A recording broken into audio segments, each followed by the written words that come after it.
Cronos: The New Dawn is a survival horror game from the developers of the Silent Hill 2 remake. But without the foundation of one of the genre's all-time greats, can they deliver an engaging and perhaps more importantly terrifying experience? Let's find out. If you've played anything like Resident Evil, or maybe more fittingly Dead Space, you should largely know what to expect. Shuffling through dimly lit corridors, scavenging for resources, solving environmental puzzles, and fighting monsters in scrappy skirmishes. So just how well does it do all of this? In my opinion, pretty flawlessly. It's a very familiar gameplay loop, but an effective one. Combat is incredibly intense, with a constant feeling of desperation as a result of your limited resources. But it can also make you feel incredibly powerful when you use the environment to your advantage, or simply land a satisfying shot with one of your weapons. The guns in this game are so enormously fun to use, with impactful sound design and controller haptics for every single action. Enemies are very derivative in their designs, but still horrifying nonetheless. There actually is quite a bit of variety among their ranks, with everything from towering giants all the way to these tiny exploding spore creatures. Their attacks also differ dramatically, with this spewer type enemy launching long-range projectiles. Throughout the game, you'll unlock a handful of new weapons, incremental upgrades, and modifiers, but nothing that changes up the formula very much.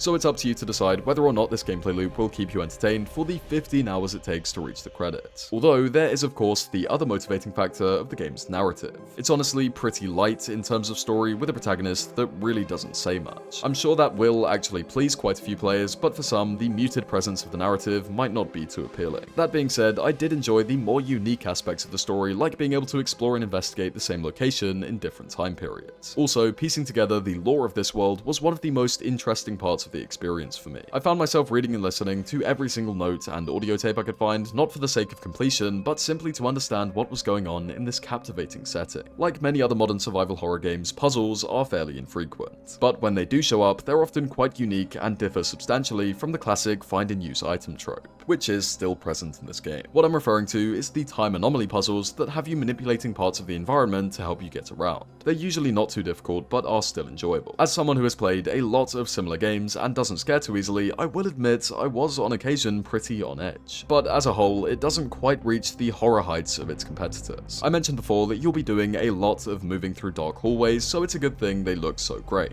with impressive lighting and realistic detailing. Visuals are definitely a highlight in this title, and I was often taken aback by the colourful vistas in an otherwise dark and depressing environment. Even though I always had the option to sprint, I often chose to slow my pace just so I could take in these intricately crafted areas. Combine the realistic visuals with some disturbingly immersive soundscapes and an eerie sci-fi soundtrack, and you'll instantly be lost in this world. Cronos: The New Dawn is a very competent survival horror game that packs some satisfying combat, intense atmosphere, and captivating world building. It doesn't do much to evolve the genre, and probably won't engross you with its narrative, but there's some good fun to be had here, and there are some promising ideas on display that make this title a worthwhile experience. If you found this video helpful, please make sure to leave a like and consider subscribing. Thank you for watching, see you next time.